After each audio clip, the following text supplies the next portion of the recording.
नमस्कार दोस्तों, अगर आपकी कंपनी में फेस सीक्वेंस उल्टे हो जाएँ और उसको कैसे ठीक करना है, आज की इस वीडियो में आपको बताऊँगा। देखो, सबसे पहले अगर आपको पैटर्न देखना है कि उल्टे हाथ से हम जाएँगे सीधे हाथ की तरफ, तो न्यूट्रल पहले पड़ता है। अगर आप किसी भी चीज़ को देख रहे हो तो उल्टे हाथ से सीधे हाथ की तरफ जाना है। तो न्यूट्रल पहले पड़ेगा, फिर आर फेस पड़ेगा, फिर वाई फेस पड़ेगा, फिर बी फेस पड़ेगा। इसमें हमने ट्रांसफार्मर के आउटपुट में सबसे पहले फॉरवर्ड एसीबी लगाया, उसमें हमने फेस सीक्वेंस ठीक करा है।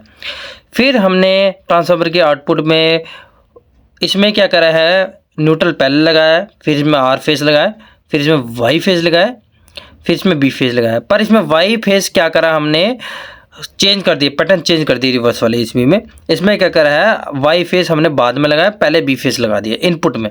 तो इन दोनों की फॉरवर्ड की इनपुट सप्लाई हमने पैटर्न चेंज करा है, पर दोनों की आउटपुट हमने कॉमन कर दी है। आउटपुट कॉमन करने के बाद एक आउटपुट का ब्रेकर हमने लगा दिया है, और कि अगर उसको ऑन करते हैं तो लोड ऑन हो जाता है। आप सबसे पहले ध्यान दीजिए, जो फॉरवर्ड का ब्रेकर है इनपुट में, उसमें मैंने कौन सी सप्लाई लगाई। न्यूट्रल पहले आता है, फिर आर, फिर वाई, फिर बी आता है। ठीक है, इस चीज़ का आपने ध्यान रखना है। फिर आपने रिवर्स का जो ब्रेकर है उसकी इनपुट देखनी है। रिवर्स के ब्रेकर में सबसे पहले न्यूट्रल लगाया है मैंने, उसके बाद मैंने आर फेस लगाया, उसके बाद बी फेस लगाया, उसके बाद वाई फेस लगाया। ठीक है, इन दोनों का इनपुट का पैटर्न चेंज है, पर आउटपुट कॉमन है, न्यूट्रल आर वाई बी, जैसा आप यहाँ देख रहे हो।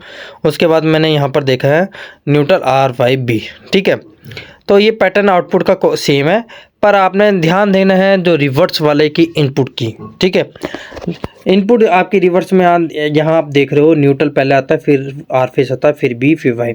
इसमें क्या, अगर आपका फेस सीक्वेंस उल्टा हुआ तो क्या होगा, रिवर्स का एसी भी चल जाएगा, फॉरवर्ड का एसी भी बंद हो जाएगा। इसमें आपने कंट्रोलिंग में कुछ लगाना है, जिससे आप इसमें क्या होगा कि इंटरलॉकिंग भी होगी। अगर आपका रिवर्स वाला एसी भी चल रहा है, फॉरवर्ड वाला एसी नहीं चलेगा। अगर आपका फॉरवर्ड वाला एसी चल रहा है तो रिवर्स वाला एसी भी नहीं चलेगा।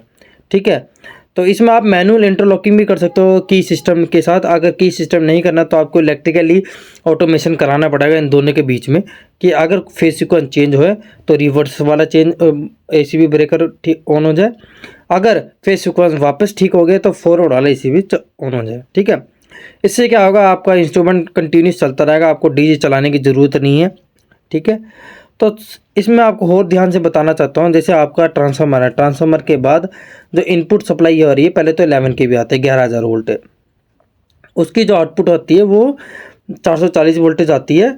अगर न्यूट्रल के साथ करो तो 230 वोल्टेज, न्यूट्रल फेस, फिर न्यूट्रल फेस, फिर न्यूट्रल फेस।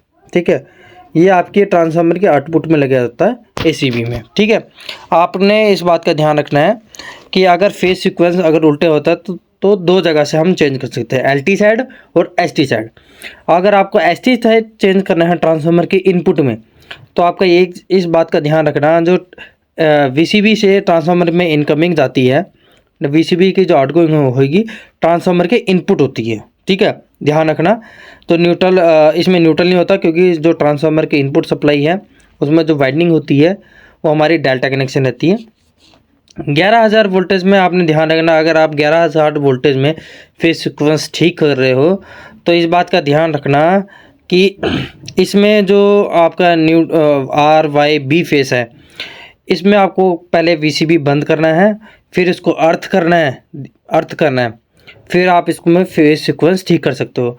वैसे ज़्यादातर लोग 11,000 वोल्टेज साइड ही फेस सीक्वेंस ठीक करते हैं, क्योंकि एलटी साइड आपकी ब्रेकर की जो एसीबी की केबलिंग बहुत ज़्यादा होती है, एसटी साइड केबलिंग कम होती है, तो आप उसको आसानी से कर सकते हो। बस आपको ध्यान रखना है, जो भी आपको पहले सेफ्टी का ध्यान रखना है, तभी आपको 11,000 वोल्टेज में ठीक कर सकते हो। तो ऐसे ही वीडियो आपके लिए लाता रहूँगा। Thank you for watching, please subscribe my channel practical versus theory.